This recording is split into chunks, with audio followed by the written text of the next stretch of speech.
Thanks for joining me for another episode of Discover the Joy, the Purdy podcast. I'm Joy Purdy, and what better way to celebrate Valentine's Day and loved and talk with a couple who has been together, recently celebrating 70 years. 70 years together. Every time I say it, I was telling you, I looked it up. 1954, you could buy a movie ticket for 20 cents. And of course, it's like 20 bucks now, $20. So we're starting from the beginning and how you met. Go for it. I was aboard ship with her cousin. Oh, you were in the Navy. Mm-hmm. Yeah. Mm-hmm. And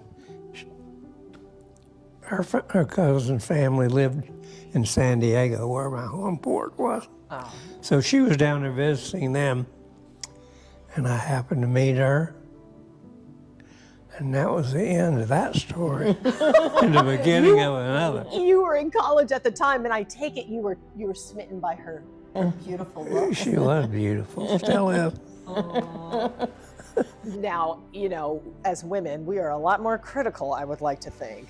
So I'm sure he was a handsome man to you. But were there other things that attracted you to him? Absolutely. He said he was going to come up to Pasadena, where I live, and visit, and I didn't believe him, but he did it. He came up the next weekend, and my parents were just amazed because he was yes, ma'am, and no, sir, and that's not what Pasadena was really about. So anyhow, he was very, very thoughtful. My mother had her last child at 44. Oh, wow. It was a big surprise. And, you know, and she had 3 teenagers and then a boy 9. So she was really, you know, surprised that we were that anxious to you know, see each other, but they were very thoughtful. He was very thoughtful. They all seemed to jibe together, and my little sister, who was only 3 and a half, can't even really remember that, you know. Yeah. So yeah, it was a different time, and he used to write letters to his family every week, which I thought was amazing. Yeah. And his grandfather lived with his parents here in Jacksonville, and he was not well, so David wrote him a separate letter. Every time he mailed one to his parents, he mailed one to his grandfather. And I just thought, wow, this guy really has a strong sense of family. And he loved to play with my little sister. He loved the kid, so that was a good sign. Oh, that's fantastic. And, you know, there's all these rules in society, you know, how long you need to be dating. You guys weren't dating that long, and boom, you got married. Yeah. How long were you dating? 3 months. 3 years? 3 months. 3 months. Okay, I'm picturing your mom, and I'm like, wait, what? Yeah, right. What were your parents' reactions? Well, they were like, you know, my dad said, I don't have any objections to you at all, David, because he went and said, I'd like to take your daughter off your hands. Well, that was an interesting way to ask for her hand in marriage. Right. And so he said, but I don't think you've known each other long enough to really know what to expect. And we just said, you know, we think we have it worked out. And I had never been across the country.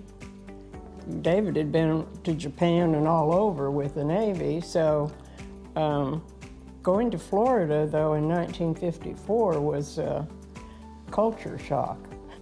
Really? From California to Florida? How so? Definitely. Well, there were, you know, unfortunately, the segregation was strongly in place still, and I was just, it was a small town, you know, 50,000 people. And now, look, we've got millions, so. Anyway, it was just different, you know, but everybody seemed to be getting along pretty well, so we just continued along, and he went to college on the GI Bill. And FSU, right? Yep. Florida State University. Yep. And he was in the FSU circus. There was a circus? There still is. Oh, yeah. Wow. Yeah, he has a. Big time. What did you do in the circus? You want to see his circus picture? I'll make sure we do before we leave here. I was on a triple hand balancing team, and I also had some clown acts. Yeah. And one time he was performing here in Jacksonville, and he had his clown makeup on, and his mother was sitting with me, and he went over and kissed her on the cheek, and she was like, "What are you? I don't know you." Aw. What did your parents think of Pat? Oh, they loved her. They had what, Yeah. three other My daughters. parents were open to everybody. Yeah, they were. And you know, his oldest brother was 16 years older than him. Wow. And then he had two other ones after that in between. And so, you know, they just took them in. You know, it was a wartime. It was they were all in the Second World War. So they, you know, people got married quickly, and, you know, we just kind of passed that out tradition along. And hey, you know, it worked. But we had an adventure driving across country to get to Florida, and, you know, all that. And What did your folks think about you leaving so far from them? I mean, that's the other side of the country. yeah, well, they thought, you know, maybe I wouldn't like it, and so I'd come back. And we did go back the next summer. He was out of school that one summer, so my dad had his own foundry in Los Angeles, so he worked for him that summer, and we saved up some money for the next go-round in college. So, yeah. But and you weren't going back to live. No. We checked into that with the school system there, you know, the college system, and decided it was really our best bet was to stay in Florida because we had a better financial picture there.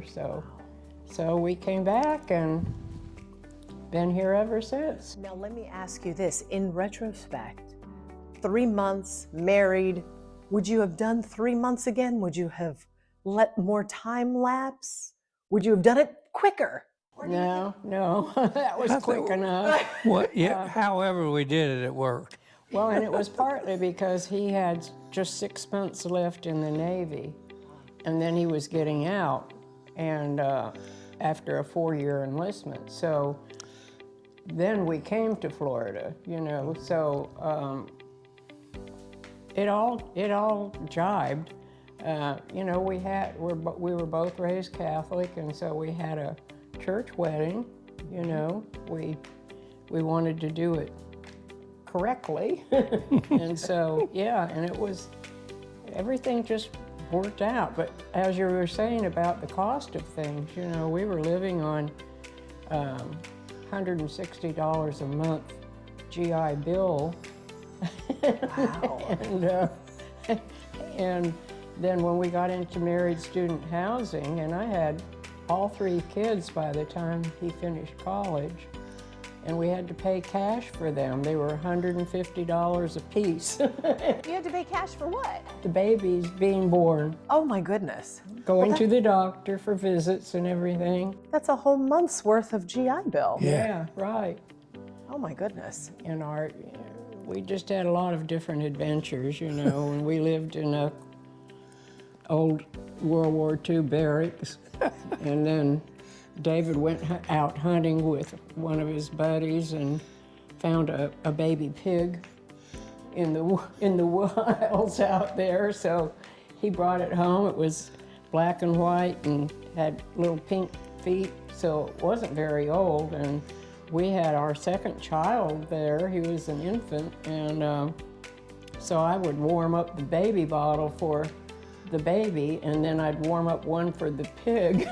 What? I thought you were going to tell me you ate the pig. No, That's what I no, thought no. You were gonna say. You kept it as a pet. We did, and then about 4 months later, the school decided to tear down those barracks, so we had to move closer into town to where they were really nice. You know, it's you know, there's all kinds of adventurous. And what happened to the pig? And the pig went, David was working with a young black guy that was a janitor in a printing company, and he was doing that too, part-time, and so that guy had kids, and so David gave him Cosmo, the pig, and he was going to raise it and butcher it, but his kids never let him. Oh, that's Because we gave him his collar and his bowl and, you know, so. Because of you, Cosmo got a pardon. Yeah, right. That's great. Now, a lot had gone on. After you got out of school, you studied criminology. Right. So, David, you worked for the ATF. Right. You also worked for... Probation and parole before. Okay, before that. So, a lot of law enforcement there. And then, did you retire and Pat kind of, her job and her career kind of blossomed? Is that how it worked? I had a private investigative business. Also. Okay. Yeah, and that's when I decided with my sister, we decided to go into nursing. Our mother had been a nurse and graduated in Kansas, 3-year diploma school, that's what they had then, in 1927. And the thing that killed people then was infection. Infection. Any kind of infection. There was no antibiotics or any kind of, you know, real sterile stuff and all that. So anyway, we decided that we would try for that, and we got we each got a scholarship of $150. And so I went to work at Duval Medical Center, and she went to work at Hope Haven, which was a children's hospital. But I went, after graduation, I went to work in the operating room because they were looking for nursing graduates. They wanted 4 to come into surgery, and after having observed surgery and having a patient of mine, it fascinated me. I just, the human anatomy is just such an amazing, you know, part of our whole, well, it is the whole universe here, so. Well, Pat, you ended up doing nursing for 30 years? Yes. And you retired as a nursing supervisor over patient care. Yeah, I believe that's yeah. what I read. But because of your nursing career, you really took David on this new adventure for your relationship. So tell me about Haiti. Well, Haiti, in my job, the last 10 years I was working, I was doing more desk stuff than I wanted to be anyway. And so whenever they had changed contracts at the hospital and they had supplies left over, I'd put them aside, and you know, they would give us credit for them, but they wouldn't let us use them. So we just put them away in Central Supply and gave them to the doctors that were going on mission trips. So when I finished and retired, they would call me and say, "Can you come and get some of this stuff?" And I'd say, "Sure."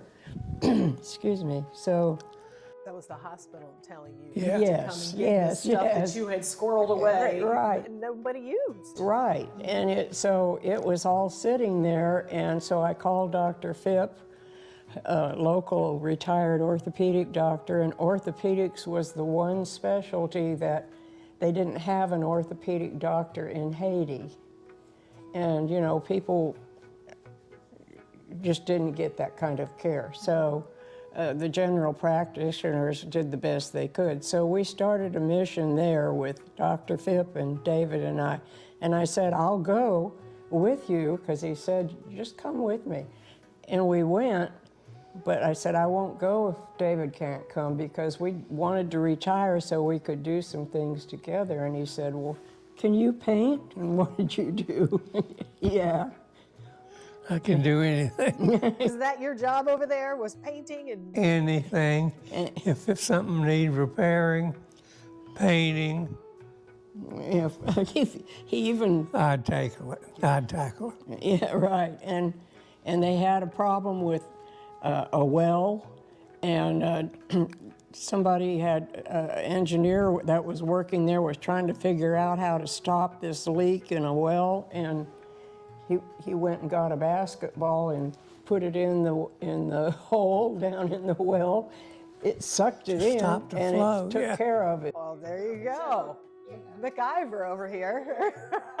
That's great. And in the nutrition center there, they had young kids up to age 5 that would have breakfast and lunch served, and so he would go over and play with them, and he built a swing set for them, and he did those kind of things. But he also came into surgery and would hold a gangrenous leg that had to come off, or A leg with gangrene.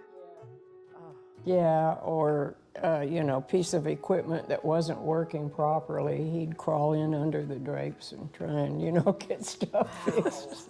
So he was a great asset, and I was How many mission trips? 22 over the years, and then the last one, the last year after the earthquake in 2010. The big one in Haiti. The big one, almost 300,000 people were killed.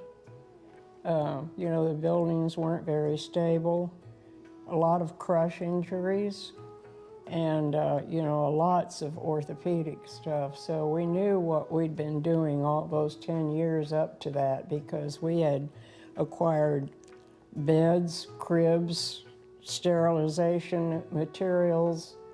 That the whole city of Jacksonville was just, very, very generous. And Steve Sudduth from the moving van and storage, they made sure to get the stuff moved to Fort Lauderdale for shipping, and they never charged us for anything. So you went to the community in Jacksonville. Oh, said, yeah. "Hey, this is what we're doing. Oh, yeah. We need help." And they were open to it.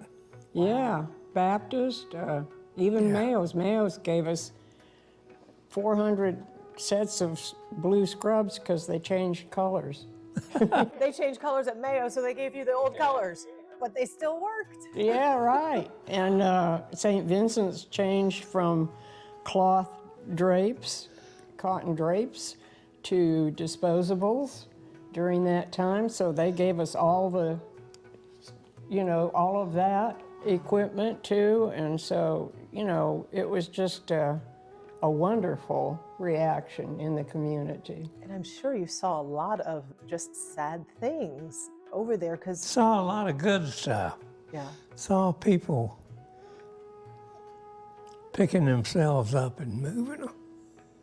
Well, and the story with Dr. Lovejoy, Dr. Phipp unfortunately passed away in 2006, and so his buddy, Dr. Lovejoy, who lives here right down the street, and he is a retired orthopedist.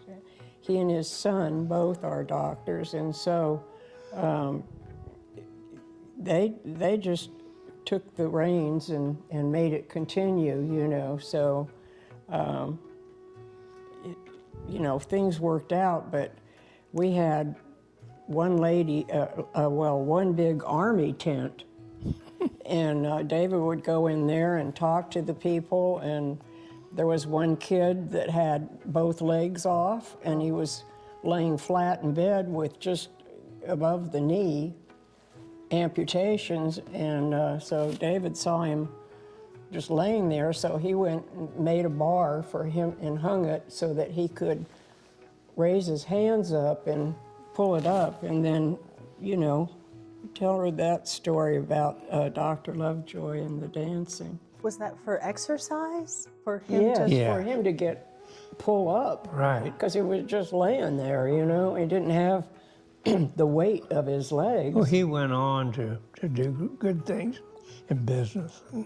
Yeah, he went to computer school, and he did real well. Well, tell me what this did for your relationship, because all this stuff going around, how do you have time to even hang out together? You're busy helping people and children in Haiti, but that's such a huge undertaking. Like, what did that reflect on your own relationship when it came to that scene? It was solidifying. Really? Yeah. How so? Just, but we had a purpose. And we worked as a team and loved each other along the way. It just, too. it was good. It was good for us. I mean, do you feel like leaders and the inspiration that you have been for so many people, not just those that you've helped, but those who have watched you help others? What do you think about that role that you may not have even really pondered or thought a long time about? It was fulfilling for us. We grew a lot with it. Yeah. Yes, we And we did. got more confident about just doing yeah. things. Because We there got were to no a point. attorneys looking over your shoulder. Well, one thing about being in Haiti in the early days is there wasn't any rules for anything. I made the rules up as I went. It's gotten, for a long time, it was just moving forward, and then the political picture changed so drastically that it's just had lots of issues. But there's hope that some of the stuff that we did and some of the supplies and things are still happening. Let me ask you this. I'm going to switch the subject a little bit. Throughout your lives together, have there been any, everything sounds like a team. You're together, a team. But were there any struggles or anything that happened during your life where it may have tested your relationship, or big dips in life that you took on together? Anything that tested? Raising 3 children. Really? That was a challenge, huh? Yeah, well, it is for everybody, I think, that has a family. And we had a foster son that stayed with us for about 3 years, and he was a teenager. He was a friend of Michael, our youngest son. And Ed, he had run into trouble, had a dysfunctional family. And Michael asked if he could stay with us for a couple of weeks, and then It turned into a couple years. Yeah, right. And so now he and his wife are both retired. They went into the real estate world when they were young and have 4 kids. Another success story. You also had a bout with cancer. Oh, yeah. Oh, yeah. What do you mean? I love how you put that behind you, which is great. But that's a big thing. Well, it was a shock. What type was it? Mantle cell lymphoma, and I had never heard of it. What is that? It's called that because of the shape of the cell, but I just started getting fluid in my legs. And I said, so I went and had my kidneys checked and what have you. Anyway, it turned out to be this mantle cell lymphoma, and it took from all of 2017.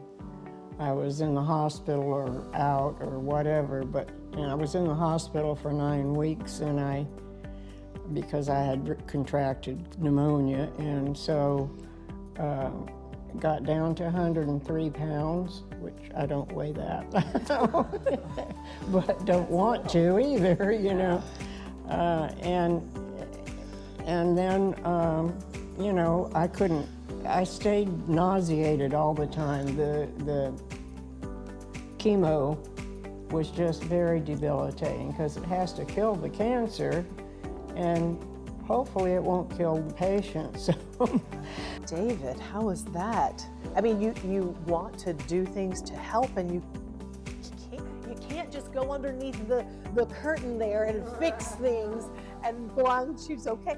How was that for you? tough. It was tough. Yeah. But we stayed together in the same room.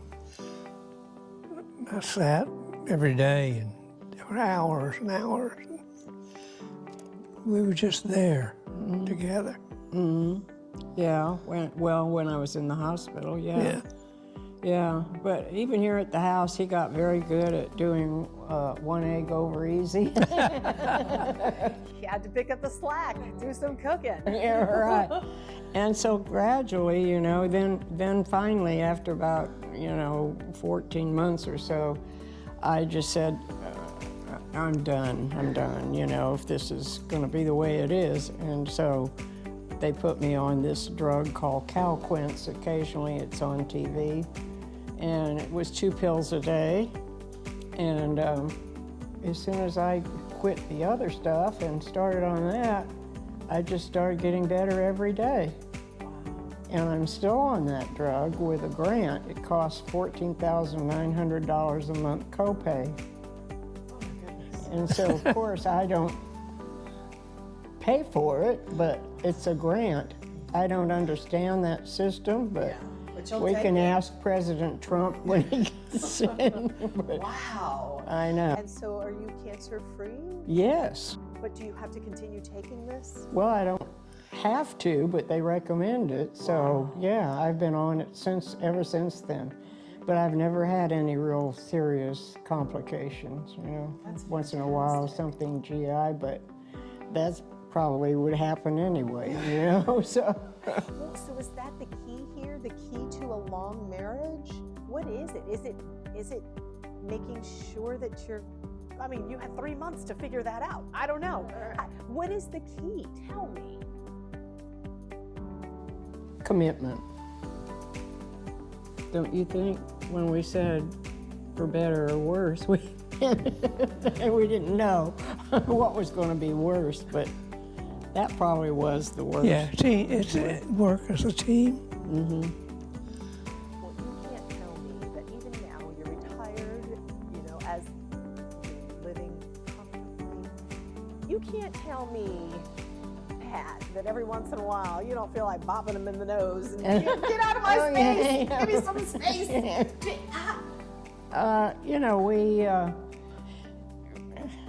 Whenever there was a health issue, we were prepared to do whatever we needed to do. I mean, as it turned out, thank goodness, but, it just,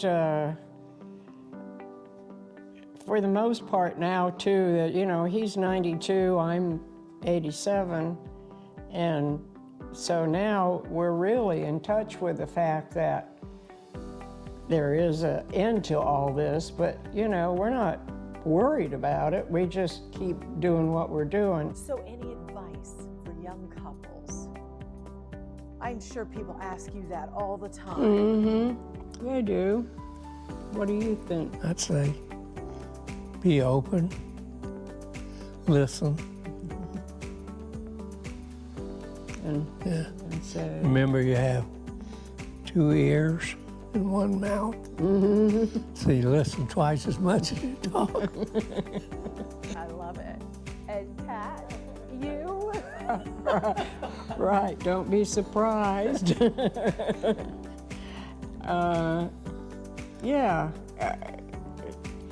I just saw this coming from California, and leaving my family behind was okay. I did, my sister and I both did a lot of babysitting and stuff. Our parents were well educated, but they had 5 kids, and one 19 and one was born when my oldest, the oldest sibling was 19, and then the other one, you know, was just born. So just be prepared, you know, to help and take on, and yeah, and because it's an adventure, you know. I thought of it as an adventure. I was really excited about going to Florida. And it was a little bit like, oh. Is that how you've looked at your entire life together? It's been a big adventure, and we've taken on a lot. You know, Haiti was a big deal. We've done a lot of travel as the children started leaving. So went to Peru and went to Machu Picchu. There, and then went to Budapest for a month. We had a friend who had a condo there, and went and stayed for the month. And our kids took turns coming over, and just whenever there was an opportunity, we'd say, well, is this possible? Yes. Okay, what will it take to do this, you know? So, you know, the guy said, well, just pay the housekeeper while you're there. Okay, we'll go. So, taking advantage of opportunities. Oh, yeah, absolutely. But together. Yeah, well, yeah, right. Are you up for any more adventures? Sure. This is one. Hey! Well, I'm so happy to be part of your life's adventure. Well, thank you. Thanks for letting us come in here and talk with you. Absolutely. It's very interesting. Yeah.